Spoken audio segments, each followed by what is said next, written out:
Assalamualaikum warahmatullahi wabarakatuh.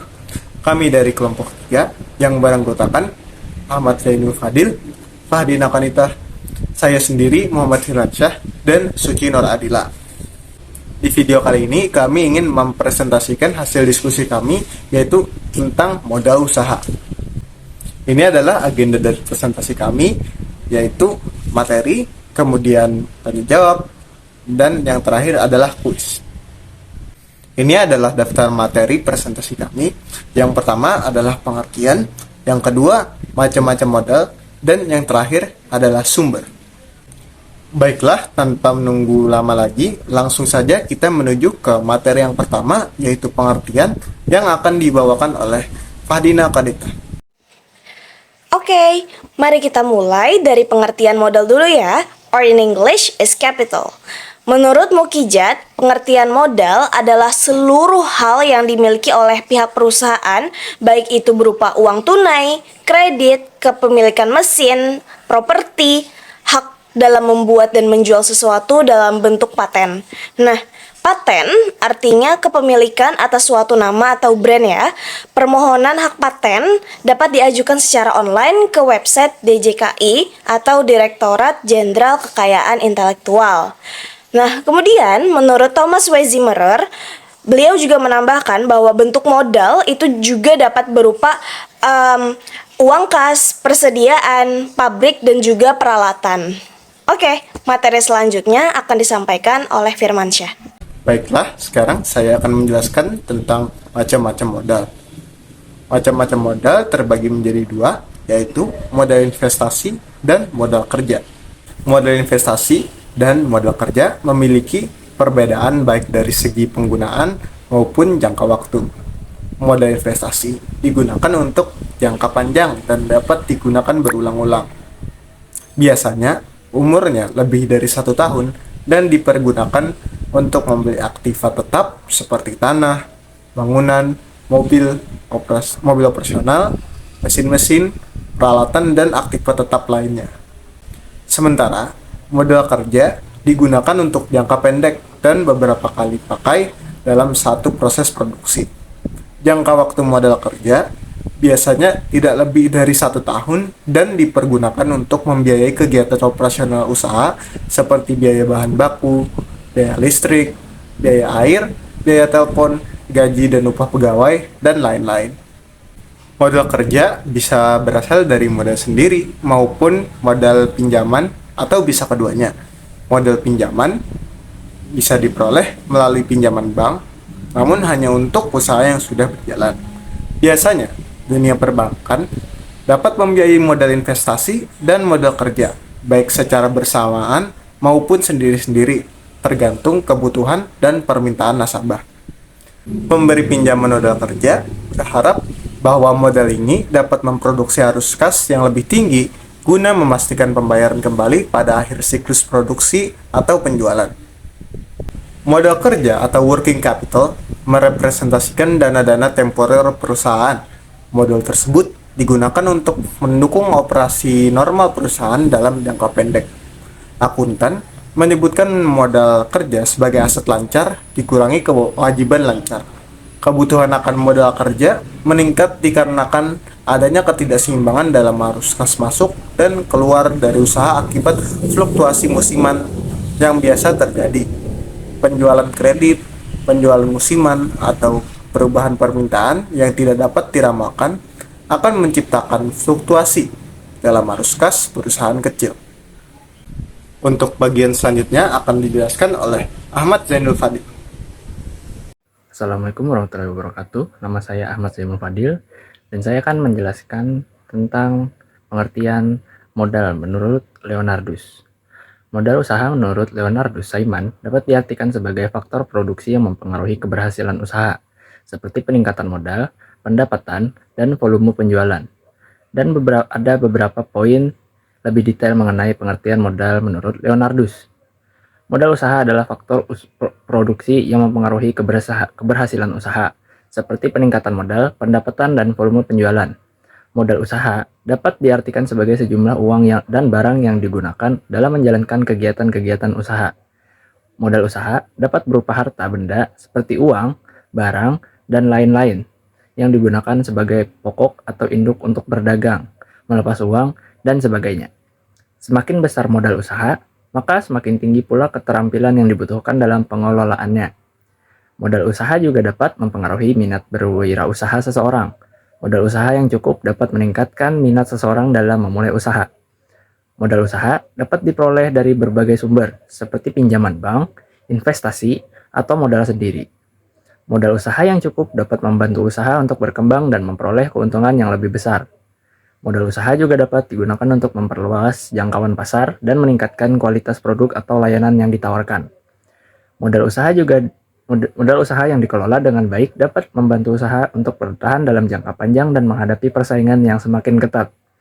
Modal usaha yang cukup juga dapat membantu usaha untuk mengatasi masalah keuangan yang muncul dalam perjalanan usaha.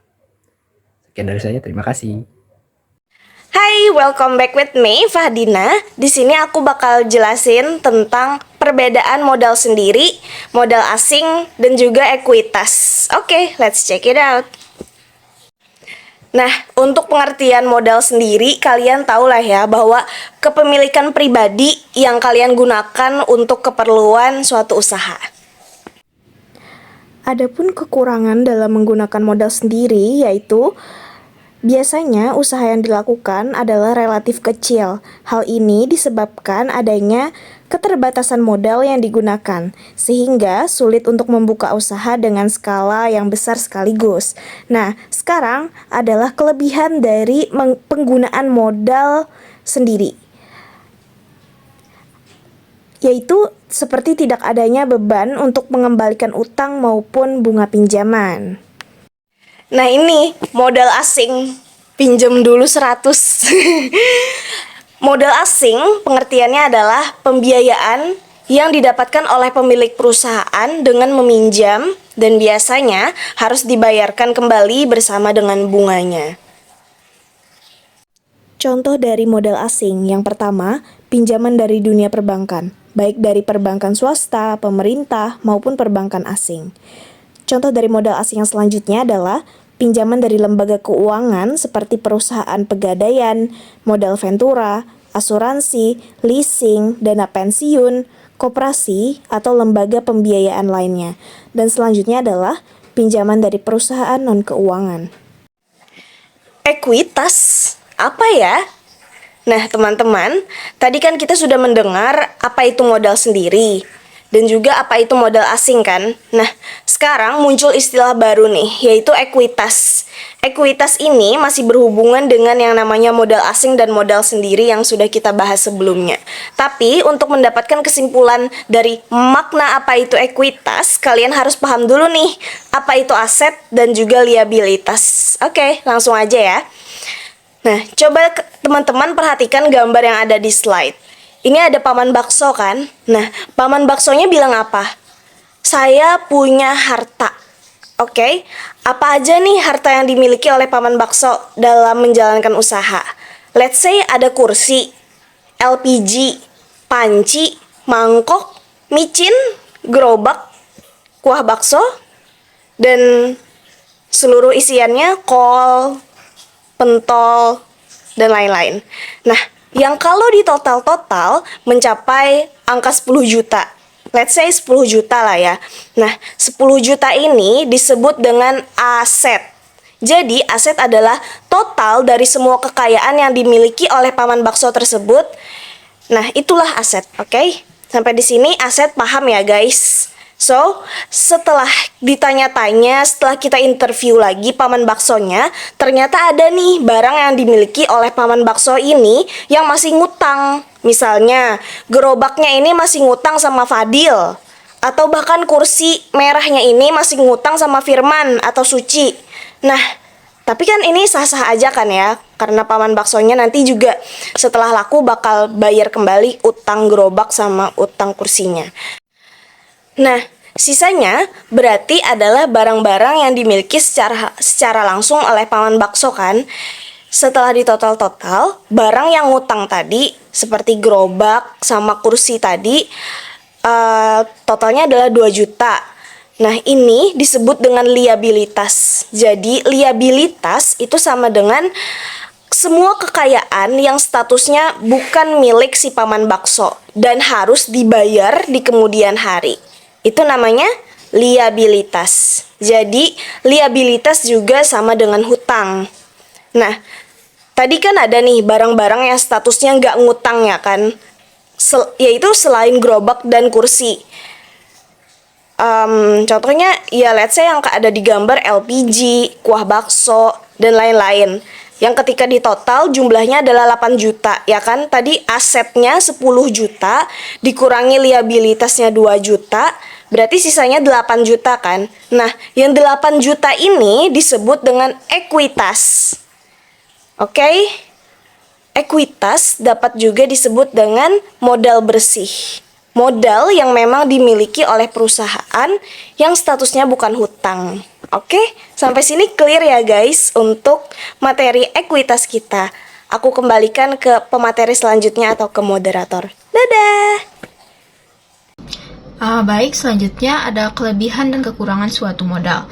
Menurut Kasmir, pada 2012, baik modal sendiri maupun modal pinjaman masing-masing memiliki kelebihan dan kekurangan. Kelebihan dan kekurangan masing-masing modal adalah sebagai berikut. Kekurangan modal sendiri. Pada kekurangan modal sendiri, tidak ada biaya seperti bunga atau biaya administrasi sehingga tidak menjadi beban perusahaan. Dan yang kedua, tidak tergantung pada pihak lain, artinya perolehan dana diperoleh dari setoran pemilik modal. Yang ketiga, ada tanpa memerlukan persyaratan yang rumit dan memakan waktu yang relatif lama. Dan yang terakhir, tidak ada keharusan pengembalian modal, artinya modal yang ditanamkan pemilik akan tertanam lama dan tidak ada masalah seandainya pemilik modal mau mengalihkan ke pihak lainnya. Baik, yang kedua ada kekurangan modal sendiri. Di kekurangan modal sendiri ada pertama, jumlah terbatas, artinya untuk memperoleh dalam jumlah tertentu sangat tergantung dari pemilik dan jumlah relatif terbatas. Yang kedua, memperoleh dari modal sendiri dalam jumlah tertentu dari calon pemilik baru atau calon pemegang saham baru relatif lebih sulit karena mereka akan mempertimbangkan kriteria dan prospek usahanya. Yang ketiga, kurangnya motivasi, artinya pemilik usaha yang menggunakan modal sendiri motivasinya usahanya lebih rendah dibandingkan dengan menggunakan modal asing. Baik, selanjutnya ada kelebihan modal pinjaman. Berisikan pertama, jumlah tidak terbatas, artinya perusahaan dapat mengajukan modal pinjaman ke berbagai sumber selama dana yang diajukan, perusahaan layak perolehan dana tidak terlalu sulit, dan juga banyak pihak berusaha menawarkan dananya ke perusahaan yang dinilai memiliki prospek yang cerah. Yang kedua, ada motivasi usaha tinggi. Hal ini merupakan kebalikan dari modal usaha sendiri. Jika menggunakan modal asing, motivasi pemilik untuk memajukan usaha tinggi. Hal ini disebabkan adanya beban bagi perusahaan untuk mengembalikan pinjaman, dan selain itu perusahaan juga menjaga image dan kepercayaan perusahaan yang memberikan pinjaman agar tidak tercemar. Dan selanjutnya ada kekurangan modal pinjaman. Di sini isinya pertama dikarenakan berbagai biaya seperti bunga dan biaya administrasi, pinjaman yang diperoleh dari lembaga lainnya sudah pasti disertai berbagai kewajiban untuk membayar jasa seperti bunga, biaya administrasi, biaya komisi, dan provinsi, materai, dan asuransi. Yang kedua, harus dikembalikan. Modal asing ini wajib dikembalikan dalam jangka waktu yang telah disepakati. Hal ini bagi perusahaan yang sedang mengalami likuiditas merupakan beban yang harus ditanggung. Yang ketiga, beban moral. Perusahaan yang mengalami kegagalan masalah yang mengakibatkan kerugian berdampak akan terhadap pinjaman, sehingga akan menjadi beban moral atas utang yang belum atau akan dibayar ini. Dan terakhir ada kelebihan modal campuran.